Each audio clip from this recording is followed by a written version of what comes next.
सब खाली दूरे वाला दिखता है।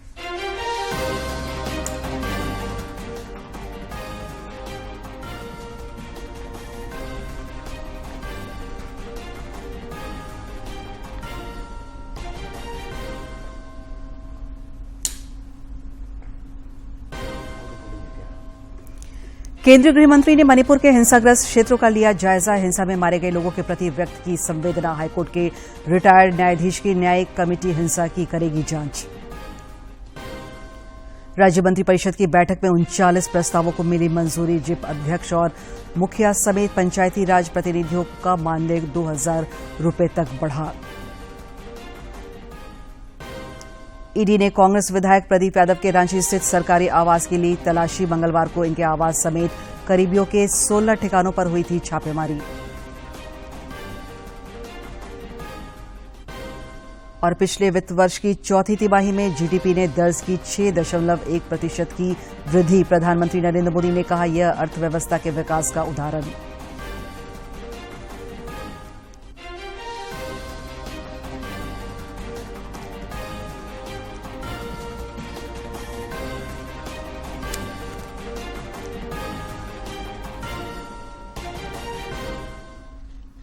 नमस्कार, खबरें झारखंड में आपका स्वागत है। मैं हूं दिव्या और अब समाचार विस्तार से। नेपाल के प्रधानमंत्री पुष्प कमल दहल प्रचंड भारत के 4 दिवसीय दौरे पर हैं। आज उन्होंने नई दिल्ली में प्रधानमंत्री नरेंद्र मोदी से मुलाकात की। इससे पहले उन्होंने राजघाट जाकर महात्मा गांधी को श्रद्धांजलि अर्पित की। प्रधानमंत्री नरेंद्र मोदी के साथ नेपाल के प्रधानमंत्री ने आज द्विपक्षीय वार्ता की।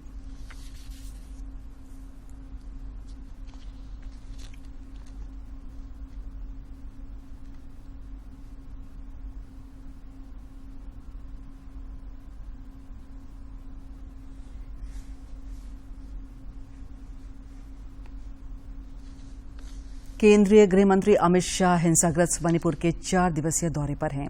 उन्होंने यहां अलग अलग संगठनों के प्रतिनिधियों से मुलाकात की और हिंसाग्रस्त इलाकों का जायजा लिया। आज इम्फाल में पत्रकारों से बातचीत में श्री शाह मणिपुर के हालात की जानकारी दी। उन्होंने बताया कि मणिपुर हिंसा की जांच न्यायिक आयोग द्वारा कराया जाएगा। हाईकोर्ट के चीफ जस्टिस स्तर के रिटायर्ड न्यायाधीश का न्यायिक आयोग गठित कर जांच करेगा और ये जांच भारत सरकार की ओर से कराई जाएगी।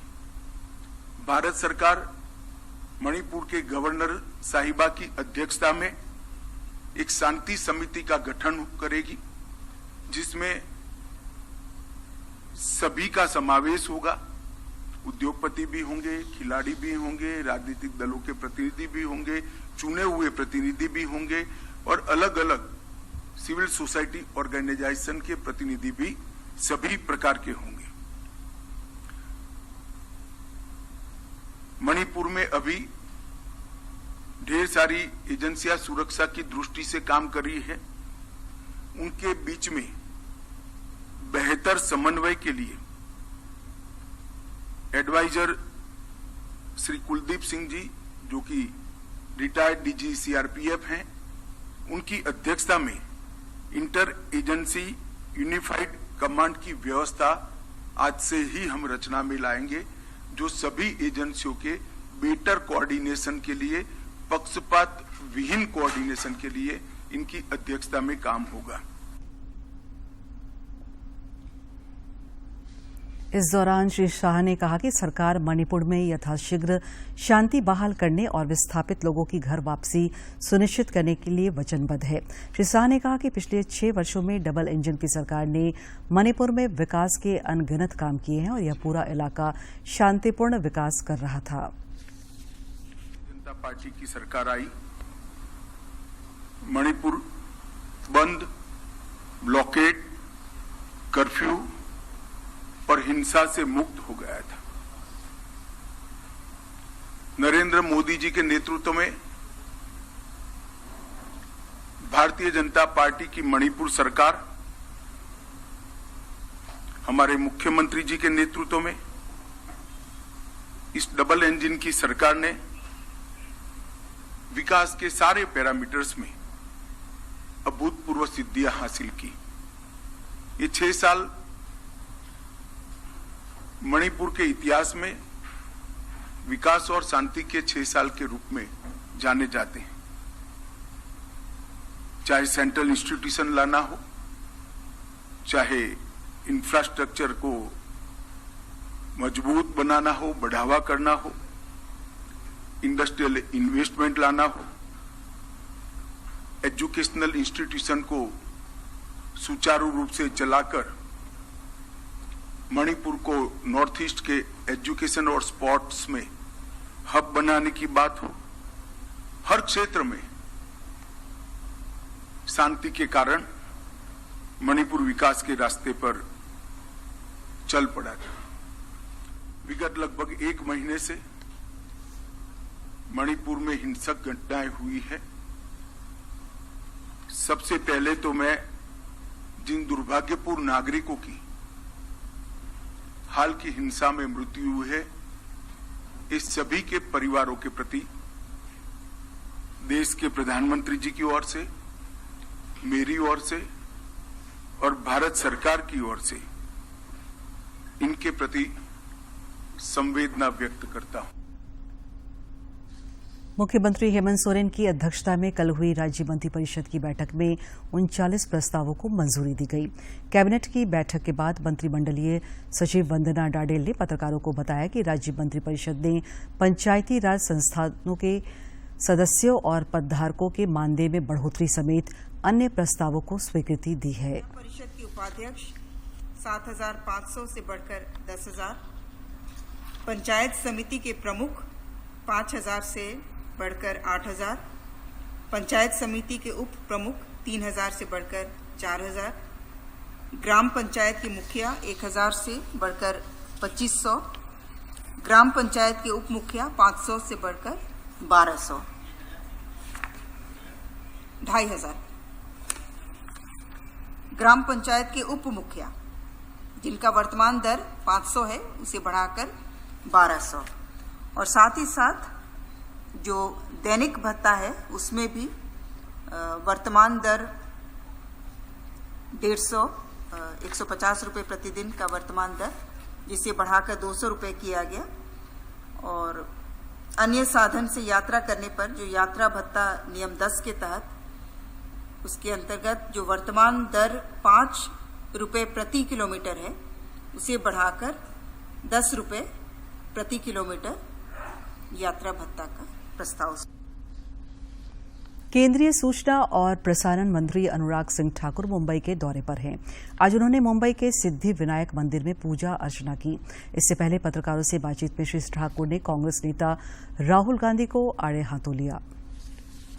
यात्रा भारत का अपमान करने में कहीं पीछे नहीं रहती, और इस बार की प्रायोजित ये विदेश यात्रा भी उसी दिशा में है जहां वो अपमान तो प्रधानमंत्री मोदी जी का करना चाहते हैं, लेकिन अंत में देश का अपमान करने से नहीं हटते।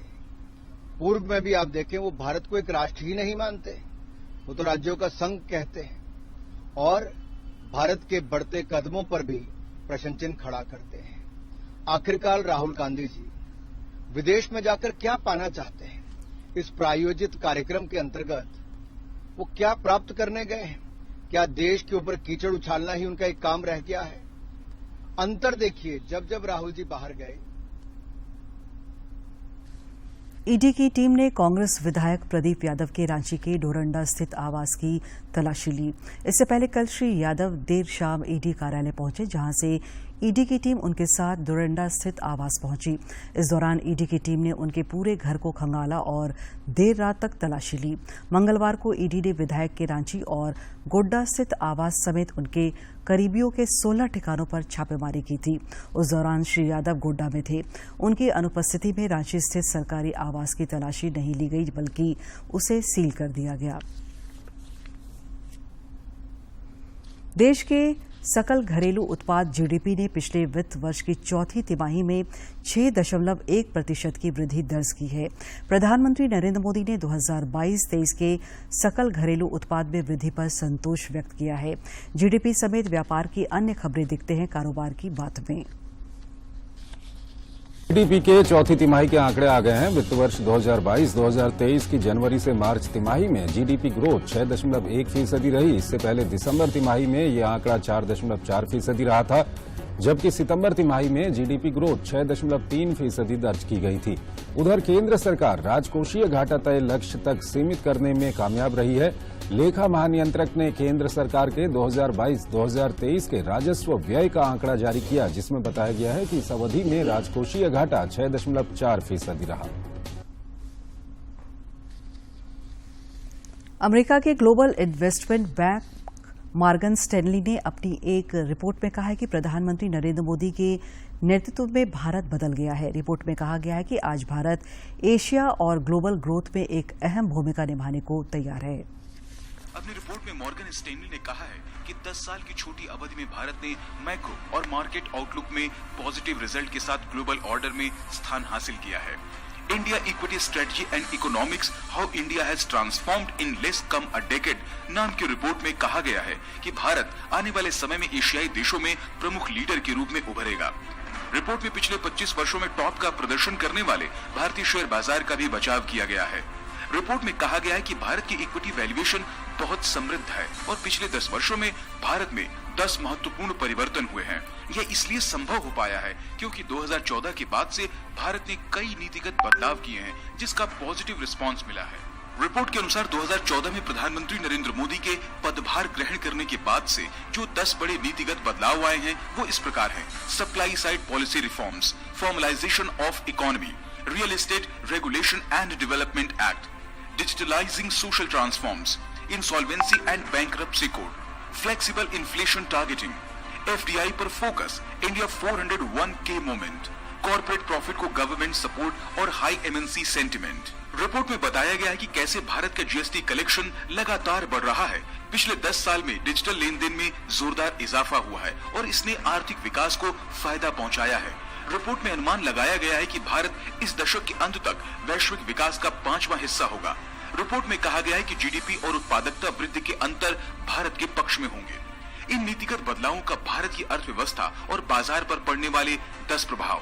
जीडीपी प्रतिशत के तौर पर विनिर्माण और कैपेक्स में लगातार वृद्धि, निर्यात बाजार में हिस्सेदारी दोगुनी होगी, खपत बास्केट में बड़े बदलाव होंगे, मुद्रास्फीति में अस्थिरता कम होगी, कम ब्याज दर साइकिल, चालू खाता घाटे में आसान ट्रेंड, बढ़े जीडीपी की वजह से मुनाफे में उछाल होगा, तेल की कीमतों में कमी होगी, यूएस में मंदी का कम प्रभाव पड़ेगा, वैल्यूएशन में री रेटिंग होगी, ईएम के लिए भारत का बीटा 0.6 तक गिरेगा। हालांकि इस रिपोर्ट में भारतीय अर्थव्यवस्था के सामने भविष्य में आने वाले कुछ जोखिमों का जिक्र भी किया गया है। ग्लोबल मंदी, 2024 में होने वाले लोकसभा चुनाव का खंडित जनादेश, आपूर्ति की कमी के कारण कमोडिटी की कीमतों में तेज वृद्धि और स्किल्ड लेबर सप्लाई में कमी जैसी चीजें भारतीय इकोनॉमी के लिए जोखिम बन सकती हैं। Bureau report, DD news.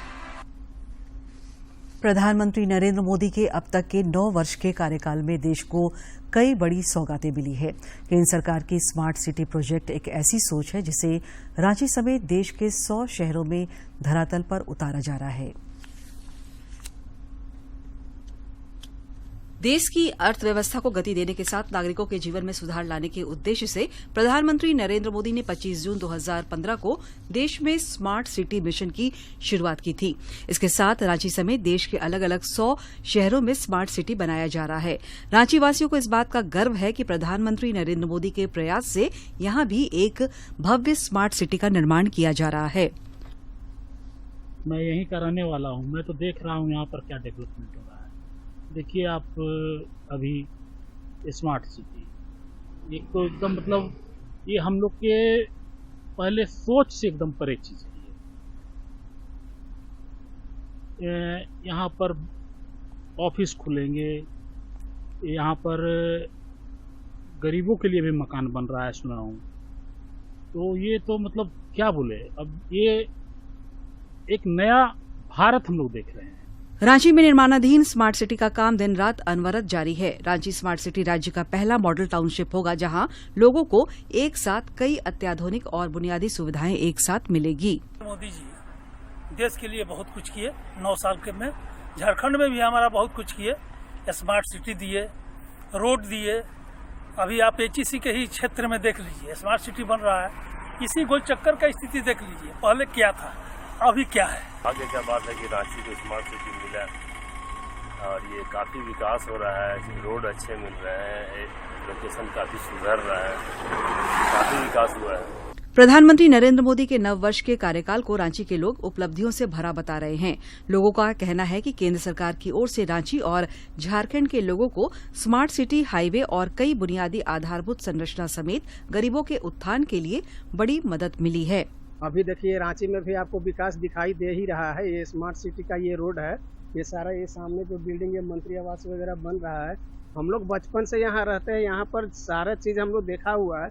इधर पूरा जंगल था पहले, इधर कुछ भी मतलब इधर आने के लिए लोग सोचते थे, लेकिन आज देखिए सुबह हमें, और अगर आप जल्दी आइएगा तो पूरा भीड़ भाड़ रहती है। यहाँ मॉर्निंग वॉक लोग करने निकलते हैं।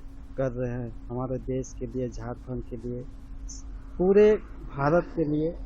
मोदी जी आज 9 साल के दरमियान में सबसे अच्छे काम कर रहे हैं और आगे करते भी रहेंगे।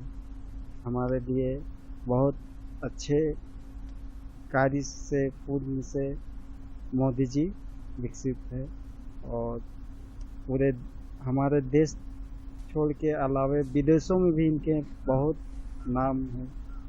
रांची में बन रहे स्मार्ट सिटी की खासियत यह है कि देश का पहला यह प्रोजेक्ट है जिसे पूरी तरह से ग्रीन फील्ड एरिया में डेवलप किया जा रहा है। स्मार्ट सिटी में हर वर्ग का ख्याल रखते हुए आवास का निर्माण किया जा रहा है। इसके साथ ही शिक्षा, चिकित्सा, बिजली और ड्रेनेज सिस्टम को ध्यान में रखते हुए निर्माण कार्य किया जा रहा है और देश में भी उनका बहुत गुणगान किया जा रहा है। इसलिए मोदी जी को मतलब कि बहुत अच्छा काम कर रहे हैं। अब बात रही कि गरीब गुरबे की, गरीब गुरबे के लिए भी मोदी जी बहुत काम किए हैं। उन्होंने मतलब कि अटल पेंशन योजना के तहत पेंशन दिया जा रहा है, प्लस घर दिया गया है, प्लस सिलेंडर दिया गया है, प्लस रोजगार भी दिया गया है। माननीय मुख्यमंत्री हेमंत सोरेन जिनका आवास बन रहा है वो भी बहुत अच्छा है, बल्कि उनके विधायक लोग का जो आवास बन रहा है उनके बगल में वो भी सारा कुछ प्रॉपर वे में बन रहा है। यहाँ पे सारा कुछ जो बन रहा है प्रॉपर वे में बन रहा है, सारा कुछ का सुविधा है, सब कुछ सेपरेट तरह से बनाया जा रहा है। प्रधानमंत्री नरेंद्र मोदी के नेतृत्व में सेवा के 9 साल पूरे हो गए हैं। इस दौरान सरकार द्वारा लिए गए कई महत्वपूर्ण निर्णय से देश में बदलाव की बयार बह रही है। इसके साथ ही दुनिया में भारत का मान सम्मान बढ़ा है। रांची से करमवीर की रिपोर्ट। प्रधानमंत्री नरेंद्र मोदी का नारा सबका साथ और सबका विकास गिरिडीह में सत्य साबित हो रहा है।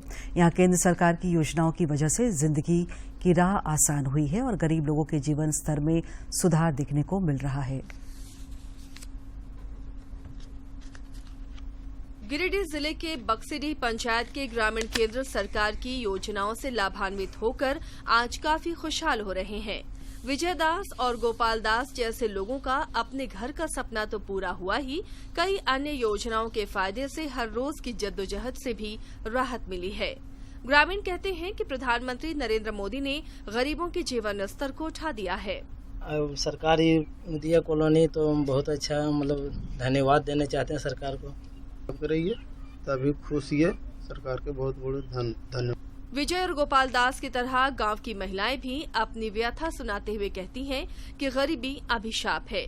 कच्चे मकान में रहने का दर्द वो बरसात में झेल चुकी हैं। आज जब पक्का मकान बन रहा है तो केंद्र सरकार के लिए दिल से दुआ निकलती है।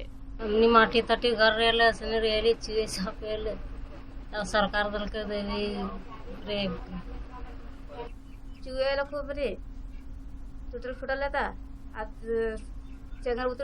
सरकार माटी घर दूर पका घर लगाता। ग्रामीणों ने साफ तौर पर कहा कि मिट्टी के मकान में रहने से कितनी परेशानी थी, खास बरसात में जीवन नरकीय हो जाता था। लेकिन प्रधानमंत्री ने एक साथ घर, खाने के लिए अनाज, इलाज के लिए स्मार्ट कार्ड, खाना बनाने के लिए गैस सिलेंडर और शौचालय देकर गरीबों की बड़ी मदद की है। गिरिडीह से रमेश प्रभाकर की रिपोर्ट। और अब कुछ खबर राज्य के विभिन्न जिलों से।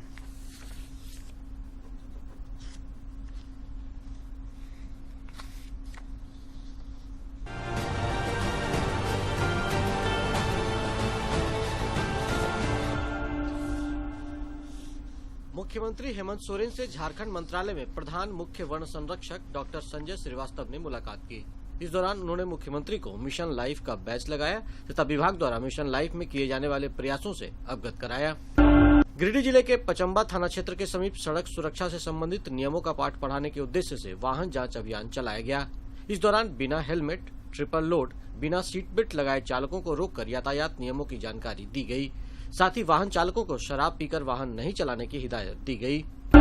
राजधानी रांची के मोरहाबादी ग्राउंड के आसपास 25 प्रतिष्ठानों में लालपुर थाना पुलिस और टोबैको कंट्रोल सेल की संयुक्त टीम ने छापेमारी की। इस दौरान कई प्रतिष्ठान के संचालकों पर तंबाकू संबंधी पदार्थ की बिक्री एवं इस्तेमाल करते पाए जाने पर दंडात्मक कार्रवाई की गई। हजारीबाग जिले के कटकमदाग प्रखंड में करीब 60 एकड़ सरकारी भूमि को प्रशासन की टीम ने अतिक्रमण मुक्त किया। उक्त भूमि पर भूमाफियाओं ने कब्जा कर रखा था, जिस पर प्रशासन की ओर से बुलडोजर चलाकर ध्वस्त कर दिया गया। खूंटी जिले के रनिया थाना क्षेत्र के विद्या विहार पब्लिक स्कूल गरई के समीप जंगल में जमीन के अंदर छिपाई गई पीएलएफआई सुप्रीमो दिनेश गोप की 4 पहिया वाहन को खोदकर निकाला गया। पीएलएफआई सुप्रीमो इसी वाहन पर हथियारबंद दस्ते के साथ घूमता था।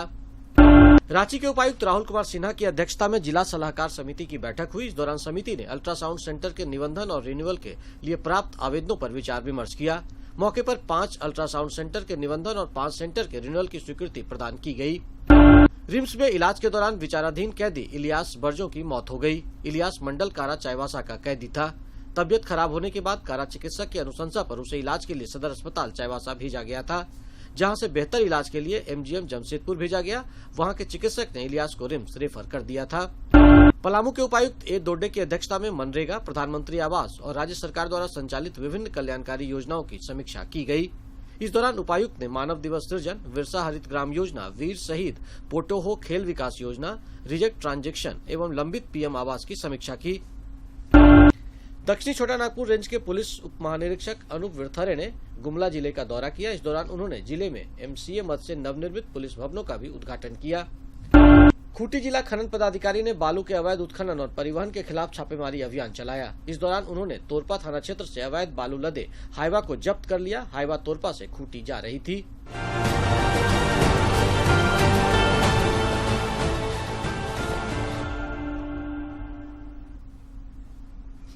रांची समेत आसपास के इलाकों में अगले 3 दिनों में बारिश का कोई सिस्टम नहीं बनता दिख रहा है। इससे तापमान में वृद्धि होने की संभावना है। रांची स्थित मौसम विज्ञान केंद्र के वैज्ञानिक अभिषेक आनंद ने बताया कि आज से राज्य के ज्यादातर इलाकों में तापमान में 3 से 4 डिग्री सेल्सियस तक की वृद्धि हो सकती है। उन्होंने बताया कि कई इलाकों में उमस भरी गर्मी का भी एहसास होगा। स्पोर्ट्स ट्रैक में देखते हैं खेल जगत से जुड़ी महत्वपूर्ण खबरें फटाफट अंदाज में। फ्रेंच ओपन टेनिस पुरुष सिंगल्स में रिकॉर्ड 23वें खिताब की होड़ में लगे सर्बिया के नोवाक जोकोविच हंगरी के मार्टिन फुकोविक्स को 7-6, 6-0, 6-3 से हराकर अगले दौर में पहुंच गए हैं। इससे पहले विश्व के पहले वरीयता के खिलाड़ी स्पेन के कार्लोस अल्कराज ने जापान के टेरो डैनियल को 6-1, 3-6, 6-1, 6-2 से पराजित किया। नोवाक जोकोविच, कार्लोस अल्कराज और ग्रीस के सित्सिपास फ्रेंच ओपन सिंगल्स के तीसरे दौर में पहुंच गए। यूकी भामरी और साकेत माइनेनी की भारतीय पुरुष युगल जोड़ी ने पहले दौर में आर्थर रिंडरनेक और एंजो सोसाउट की फ्रांस की जोड़ी को सीधे सेट में हराया। यूकी और साकेत ने अपने शुरुआती मैच में आर्थर और एंजो को 64 मिनट में 6-3, 6-2 से हराकर बाहर का रास्ता दिखाया। सेविला ने रिकॉर्ड 7वीं बार यूरोपा लीग का खिताब अपने नाम किया। बुधवार की देर रात खेले गए एक बेहद रोमांचक मुकाबले में सेविला ने पेनल्टी शूट में रोमा को 4-1 के अंतर से हराकर खिताब पर अपना कब्जा जमाया। इस मुकाबले में दोनों टीमों के बीच कड़ी टक्कर देखने को मिली। इस जीत के साथ ही सेविला ने ला लीगा में शीर्ष 4 से बाहर रहते हुए भी चैंपियंस लीग के अगले सत्र के लिए क्वालिफाई कर लिया। भारत की पुरुष जूनियर हॉकी टीम ने एशिया कप हॉकी 2023 के फाइनल में अपनी जगह बना ली है। भारतीय जूनियर टीम ने सेमीफाइनल मुकाबले में दक्षिण कोरिया को 2-1 से हराकर फाइनल का टिकट कटाया।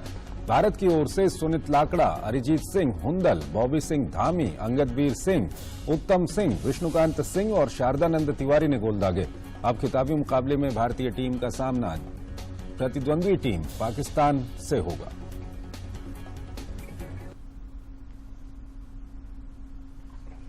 और इस रिपोर्ट में देखते हैं सेहत से जुड़ी खबर।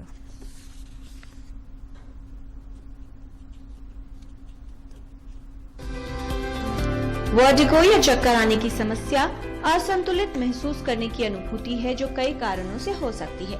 वर्टिगो के मुख्य कारण मस्तिष्क या रीढ़ की हड्डी में उत्पन्न होते हैं, जबकि पेरिफेरल वर्टिगो आंतरिक कान में होने वाली समस्या की वजह से होता है। बिनाइन प्रोक्सिमल पोजिशनल वर्टिगो चक्कर आने के सबसे सामान्य कारणों में से एक है। वर्टिगो जो हम अगर कॉमन लैंग्वेज में बात करें तो चक्कर आने में दो तरह से पेशेंट आएगा, या तो आसपास का कमरा घूम रहा है या उसका सर घूम रहा है। क्योंकि हमारा बैलेंस जो बनाने के लिए 3 चीजें चाहिए। पहला है कान का अंदर वाला हिस्सा जो बैलेंस बनाता है, वो सबसे इंपॉर्टेंट है। दूसरा है ब्रेन, जो सिग्नल जाते हैं ब्रेन उसको प्रोसेस करेगा। और तीसरा है सेंसेशन, जो हमारा जॉइंट है और मांसपेशियां वहां से। जब तीनों चीजें सिंक्रोनस होके काम करेंगी तो हमारा बैलेंस ठीक रहेगा। इनमें से कोई भी एक चीज गड़बड़ होगी तो हमें चक्कर महसूस होगा। तो इसलिए सबसे पहले आप नाक कान गला विशेषज्ञ को दिखाएं। वर्टिगो के लक्षण अचानक विकसित हो सकते हैं, जो कुछ सेकंड तक रह सकते हैं या बहुत लंबे समय तक भी चल सकते हैं। यदि आपको गंभीर वर्टिगो है तो उसके लक्षण लगातार हो सकते हैं और कई दिनों तक रह सकते हैं, जिससे सामान्य जीवन में कठिनाई हो सकती है। BPPV यानी बिनाइन प्रोक्सिमल पोजिशनल वर्टिगो के मामलों में कुछ विशेष एक्सरसाइज या व्यायाम करना सहायक सिद्ध हो सकता है। तो वर्टिगो है जिसको हम पेरिफेरल वर्टिगो बोलते हैं, जो कान की वजह से होता है, उसमें मरीज को उल्टी भी साथ में आती है। जब चक्कर आएगा तो उल्टी आएगी। और ऐसे केसेस में जो दवाइयों का रोल है लेकिन वो बहुत लिमिटेड है, वो बिगिनिंग में जब तेज चक्कर आ रहे हैं उसको हम 1 या 2 हफ्ते दवाइयां देते हैं। साथ साथ में हम कुछ एक्सरसाइज बताते हैं जिससे कि बॉडी अपना बैलेंस रीगेन करे। उसका पर्पज होता है कि हमारे ब्रेन को एक्टिवेट करें और जो कान की वजह से दिक्कत हो रही है उसको ब्रेन ओवरटेक कर ले। इसमें कॉमन अगर मैं बात करूं तो आंख की एक्सरसाइज, जैसे लेफ्ट लेके जाएं धीरे, फिर राइट पूरा, फिर ऊपर लेके जाएं, नीचे लेके जाएं, और इसको फिर जल्दी जल्दी करना है। ऐसी गर्दन की एक्सरसाइज, आप गर्दन को पीछे टच करिए छाती के साथ, फिर आप पीछे ऊपर लेके जाइए, फिर आप साइडवेज पूरा टर्न करें, फिर अदर साइड, पहले स्लो फिर जल्दी जल्दी। इसके अलावा आप कंधों को रोल कर सकते हैं। आप सिंपली ऐसे करें और कंधों को रोल करें क्लॉकवाइज, फिर एंटी क्लॉकवाइज। ये सब एक्सरसाइज है। इसके अलावा आपकी स्ट्रेचिंग एक्सरसाइज है, वो भी आप कर सकते हैं। यदि आपको वर्टिगो यानी चक्कर आने की समस्या हो रही है तो इसके कारण की पहचान करना आवश्यक है और विशेषज्ञ की सलाह अनुसार सही इलाज करवाना महत्वपूर्ण है। किरण। अंत में मुख्य समाचार एक बार फिर।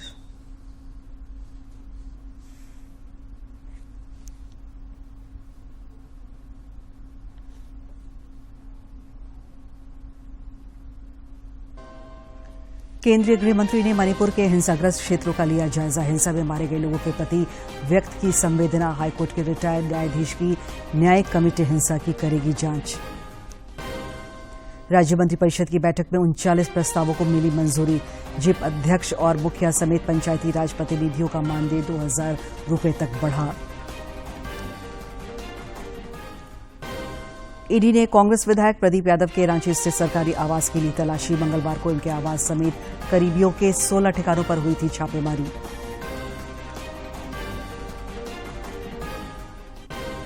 और पिछले वित्त वर्ष की चौथी तिमाही में जीडीपी ने दर्ज की 6.1% की वृद्धि। प्रधानमंत्री नरेंद्र मोदी ने कहा यह अर्थव्यवस्था के विकास का उदाहरण।